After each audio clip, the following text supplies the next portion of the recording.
40 kilograms of water per second. That number sounds abstract until you put it in context. 40 kilograms per second means 3I Atlas is releasing enough water to fill an Olympic swimming pool every 62 hours, continuously, relentlessly, at a distance from the Sun where, according to every model we have for how comets behave, it should not be releasing significant water at all. NASA's Swift Observatory detected it. The signal was unambiguous. Hydroxyl gas, the ultraviolet fingerprint of water being destroyed by solar radiation, glowing faintly around the nucleus of an object that was still far enough from the Sun that most comets are essentially frozen solid and inert. The researchers who published the finding, from Auburn University's Department of Physics, used careful scientific language. They said the rate was much farther from the Sun than where most comets switch on. That is a precise, measured understatement. What it means in plain terms is that 3I Atlas is doing something that our models of cometary activity do not predict and do not fully explain. Today, we are going to go deep on that finding, the Swift data, the physics of why this rate at this distance is anomalous, what explanations have been proposed, why each of them is incomplete, and what the water rate, combined with everything else we know about 3I Atlas, tells us about an object that keeps producing data that our frameworks were not built to accommodate. This is real science, real data, real anomaly. Let's build it from the ground up. How comets produce water and why distance matters. To understand why 40 kilograms per second at 3I Atlas's distance is anomalous, you first need to understand the basic physics of cometary water production, because the anomaly only becomes visible against the background of what normal looks like. Comets are dirty snowballs. That is the classic description, and it is broadly accurate. They are mixtures of ice and dust and organic material that formed in the cold outer regions of their home planetary system. The ice is primarily water ice, but also carbon dioxide ice, carbon monoxide ice, and various other frozen volatiles. The dust is silicate grains and organic compounds. When a comet approaches the Sun, solar radiation heats the surface. The ices closest to the surface begin to sublimate, transitioning directly from solid to gas. The gas carries dust with it as it escapes, forming the coma and tails we associate with comets. The amount of gas and dust released is driven primarily by the solar radiation flux, how much sunlight is hitting the surface, per unit area, per unit time. Solar radiation flux follows an inverse square law. Double the distance from the Sun, and you get 1/4 of the radiation. Triple the distance, and you get 1/9. This means cometary activity drops steeply with distance. At large distances, the radiation is not intense enough to drive significant sublimation of water ice, which requires more energy to vaporize than more volatile ices like carbon monoxide. The distance at which water outgassing becomes significant in solar system comets is typically somewhere around 3 astronomical units from the Sun. 1 astronomical unit is the Earth-Sun distance. At 3 AU, solar radiation is intense enough to begin driving water sublimation at detectable rates in most comets. Inside 2 AU, water becomes the dominant driver of cometary activity. Inside 1 AU, near Earth's orbit, cometary water production peaks.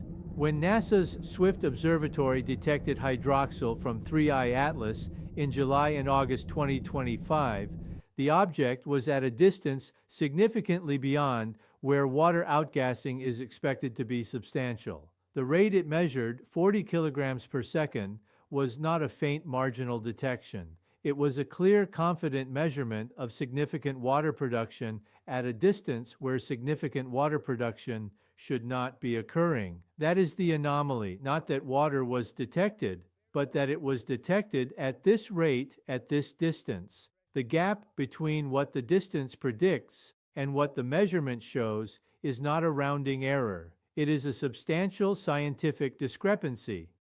The Swift observation. What was actually detected and how? I want to be precise about the Swift observation, because the details of how the detection was made matter for understanding how confident we should be in the measurement. NASA's Neil Gehrels Swift Observatory is a multi-wavelength space telescope originally designed to detect and study gamma-ray bursts. It carries 3 instruments: the Burst Alert Telescope for gamma rays, the X-ray telescope, and the Ultraviolet Optical Telescope, the UVOT. The UVOT is the instrument that detected 3I Atlas's water signal. It operates in the ultraviolet wavelength range, which is blocked by Earth's atmosphere. Ground-based telescopes cannot observe in ultraviolet, which is why Swift's detection required a space-based instrument. Water in the coma of a comet does not emit ultraviolet light directly, but when solar ultraviolet radiation hits water molecules, it photodissociates them. It breaks them apart into hydrogen atoms and hydroxyl radicals, OH. The hydroxyl radical is chemically excited by this process and emits ultraviolet light at a specific wavelength, around 308 nanometers, as it releases that energy. Detecting this hydroxyl emission is the standard technique for measuring water production rates in comets from space. It is a well-established, well-calibrated method. The relationship between hydroxyl emission brightness and water production rate has been validated on dozens of comets over decades of observations. Swift observed 3I Atlas twice, once in July 2025, shortly after discovery, and once in August 2025. Both observations detected the hydroxyl emission. The signal was clear enough to derive a reliable production rate, 40 kilograms per second. The Auburn University team that published the finding is careful to note that this represents the first ever detection of water from an interstellar object. Neither Oumuamua nor Borisov showed confirmed water signatures from Swift observations. 3I Atlas is breaking new ground simply by producing a detectable water signal. The question is why that signal is as strong as it is. Why the rate is anomalous. The numbers in detail. Let me be quantitative about the anomaly, because the qualitative statement that 40 kilograms per second is surprising at this distance needs to be grounded in actual numbers to be fully appreciated. At the distances where Swift observed 3I Atlas in July and August 2025, the solar radiation flux reaching the object was a fraction of what Earth receives. Using the inverse square law, we can calculate the energy available to drive water sublimation. For a typical solar system comet with a nucleus of the size estimated for 3I Atlas, somewhere between 10 and 30 kilometers in diameter, with a typical active fraction of the nucleus surface, the expected water production rate at that distance would be substantially lower than 40 kilograms per second. Standard cometary models produce estimates that fall short of the observed rate by a significant factor. The researchers at Auburn do not specify the exact discrepancy factor in their published summary, noting that detailed modeling is ongoing, but the language they use, much farther from the Sun than where most comets switch on, implies that the gap between prediction and observation is meaningful.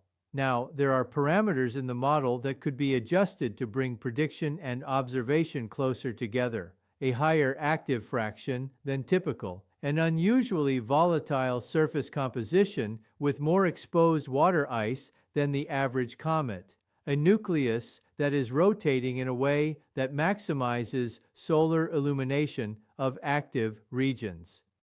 These are legitimate explanations that researchers are exploring, and any one of them, or some combination, might resolve the discrepancy within the framework of standard cometary physics.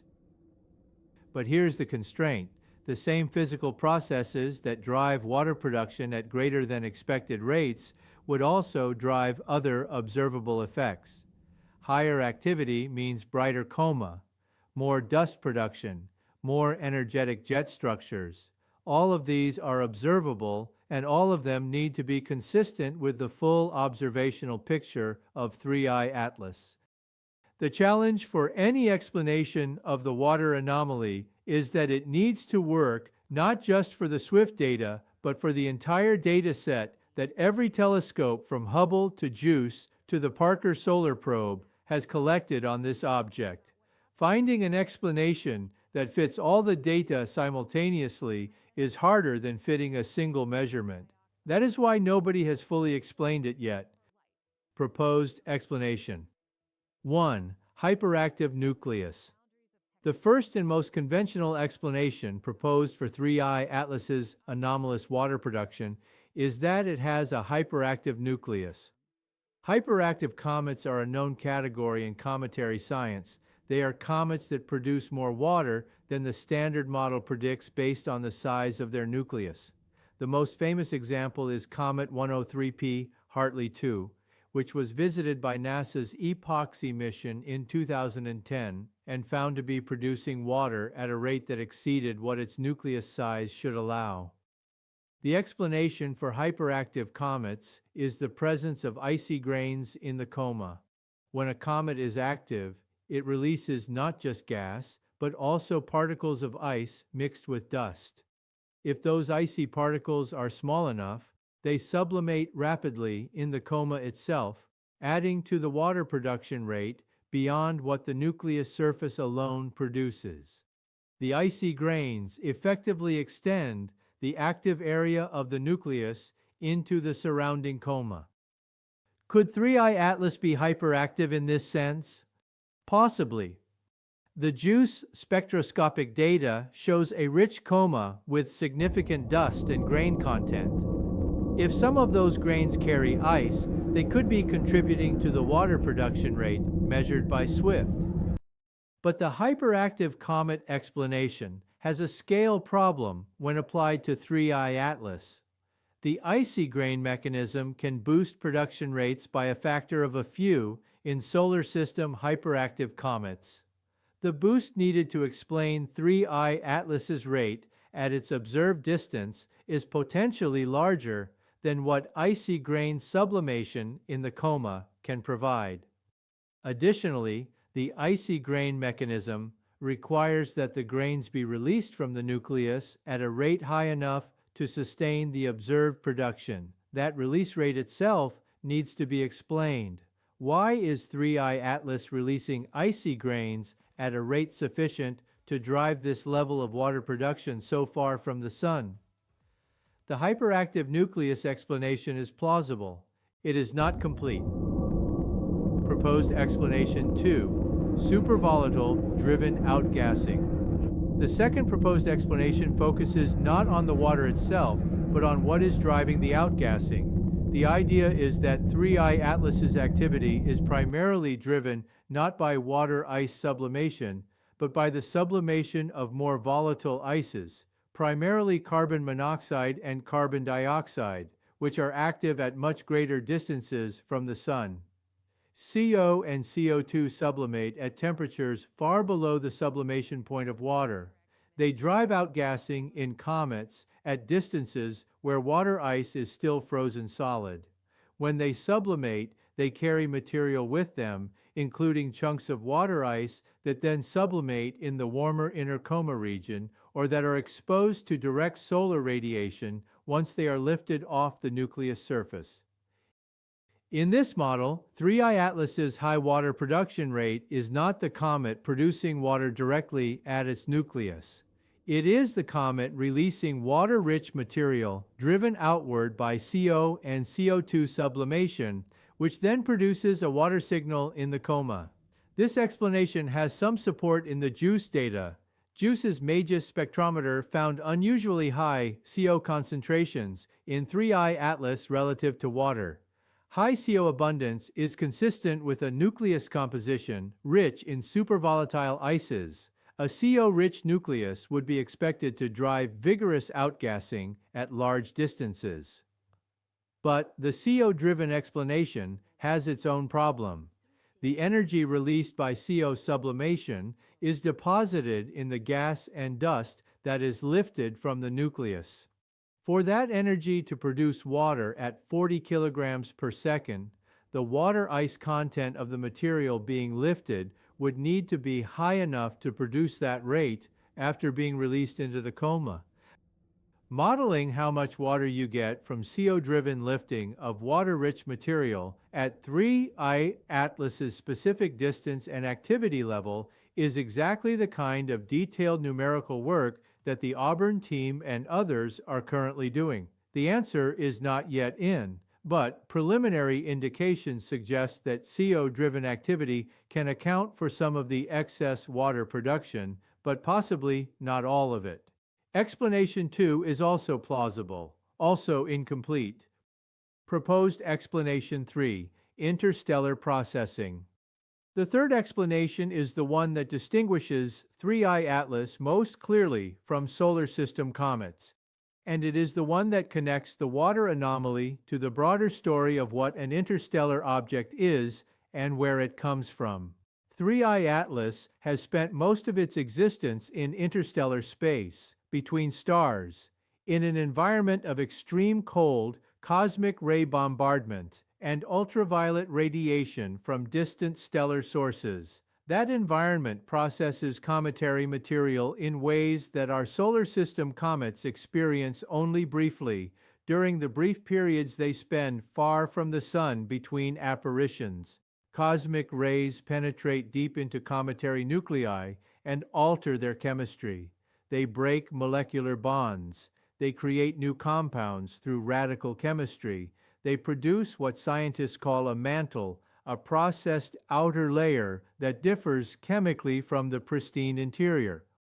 One specific process that cosmic ray processing is known to produce is the formation of amorphous water-ice structures that trap gases.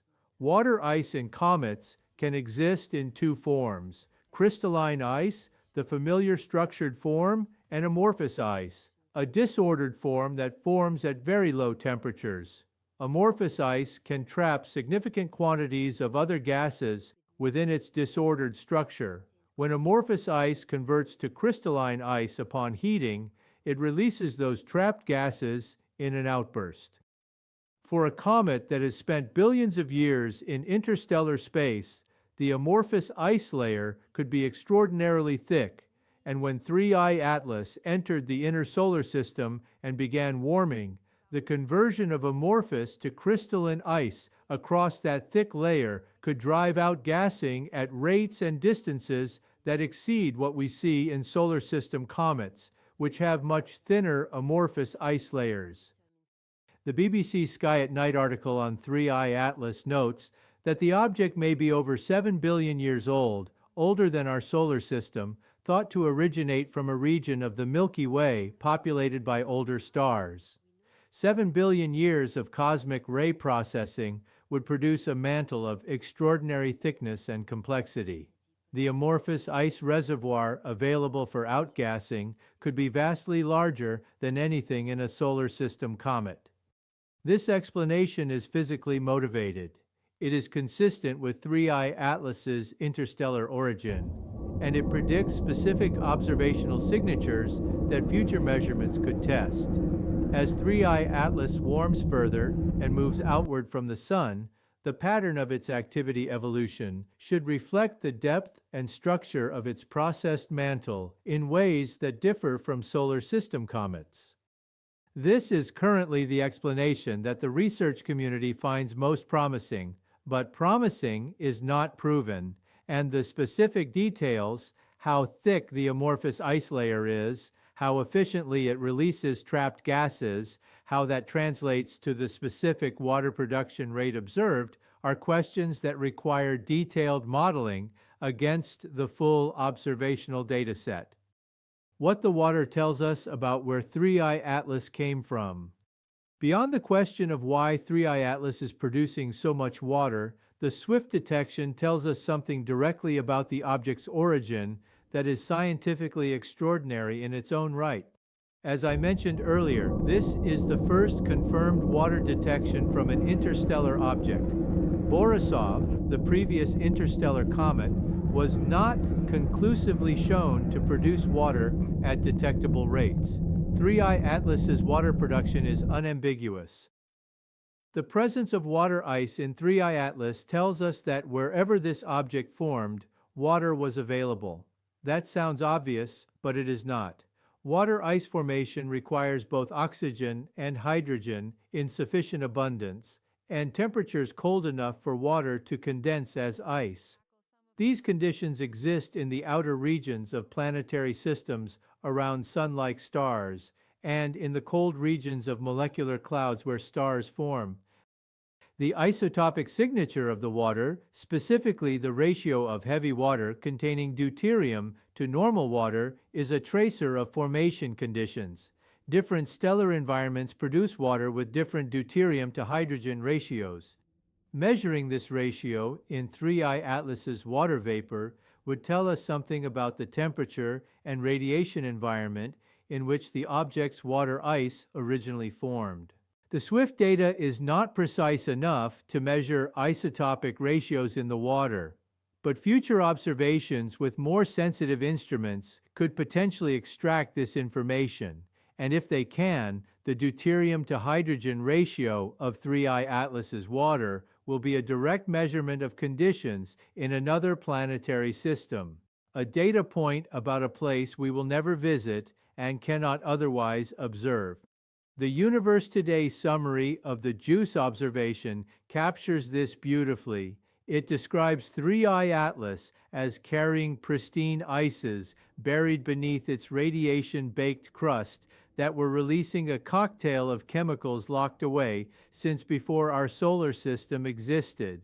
In a very real sense, it says, analyzing this comet means reading a message from another planetary system sent billions of years ago and only now decoded. That framing is not hyperbole, it is accurate. The water coming off 3I Atlas formed in another star system, possibly around a star that no longer exists, condensed from gas in a protoplanetary disk that is now scattered across the galaxy. It has been traveling through interstellar space for billions of years, and now it is here, sublimating in our inner solar system, detectable by our telescopes, carrying a chemical fingerprint of its origin. 40 kilograms per second of water from another star. That is what SWIFT measured. The broader context, water in the universe, and what 3I Atlas adds. The 3I Atlas water detection sits within a broader scientific context that I want to spend time on, because it connects to one of the most fundamental questions in planetary science and astrobiology. Water is not rare in the universe. It is one of the most abundant molecules in the interstellar medium. It exists as ice on the surfaces of dust grains in molecular clouds. It is present in the atmospheres of gas giant planets around other stars. It has been detected spectroscopically in the atmospheres of stars. It is everywhere.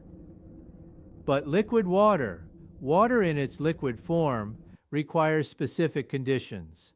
The right temperature range, the right pressure, the right geological or atmospheric environment to maintain those conditions over time. Liquid water is what we consider essential for life as we understand it. And the question of how liquid water gets to the surfaces of rocky planets like Earth is one that planetary science has been working on for decades.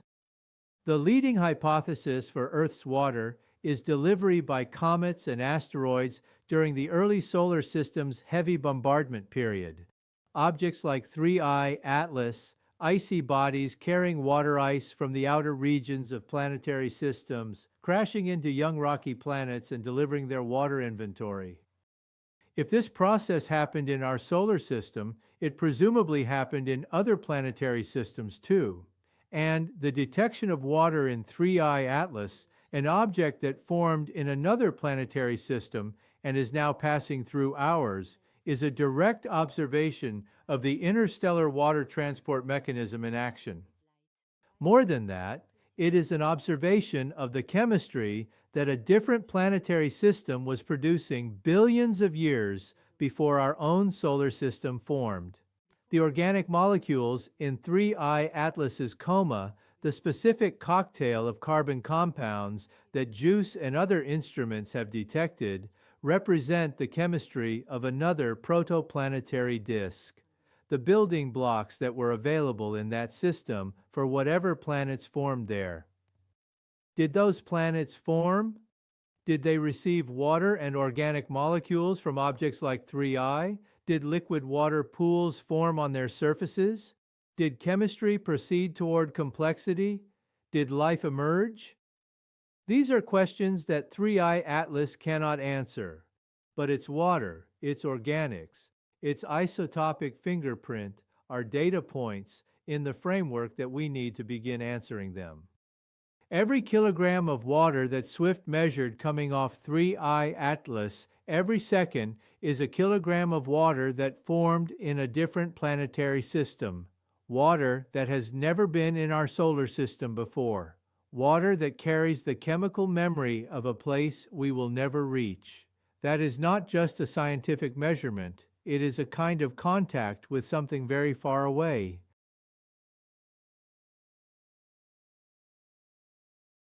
NASA's Parker Solar Probe observed 3I Atlas from October to November 2025 with its WHISPER imager. That data provides a view of the object's tail and dust structures from a unique inner solar system vantage point. Parker's observations have already been published and add to the picture of 3I Atlas's dust production and tail morphology. And there is the question of what happens as 3I Atlas moves further from the Sun. The water production rate, driven by solar heating, will decrease, but if the super-volatile explanation is correct, CO and CO2-driven activity will persist at larger distances. Monitoring 3I Atlas through the outer solar system as it moves toward Jupiter's distance and beyond will tell us whether the activity fades as water-dominated or remains elevated as super-volatile dominated. That distinction will significantly constrain our understanding of the object's composition and internal structure. The observations are ongoing. The analysis is ongoing. The story of 3I Atlas is not finished. It is in the middle of its most scientifically productive chapter. 40 kilograms of water per second. Detected by Swift's ultraviolet telescope, at a distance from the Sun where water outgassing should not be substantial, from the first interstellar object ever shown to produce a detectable water signal. 3 proposed explanations: a hyperactive nucleus releasing icy grains into the coma, super-volatile CO and CO2 driving the release of water-rich material, billions of years of cosmic ray processing creating a thick amorphous ice reservoir releasing trapped gases as it warms, each plausible, none complete, none yet proven against the full dataset. And underneath all the physics, a finding of profound significance: water from another planetary system, water that formed around a different star in a different protoplanetary disk, possibly billions of years before our Sun ignited, water that has traveled across the interstellar medium and is now, briefly, sublimating in our inner solar system and detectable by our telescopes. The universe makes water the same way everywhere, the same hydrogen, the same oxygen, the same ice on the surfaces of cometary bodies in the cold outer regions of planetary systems. The JUICE data is still being analyzed. Webb's spectroscopic dataset is being processed. Ground-based monitoring continues. The full picture of 3I Atlas's water and its implications is still being assembled.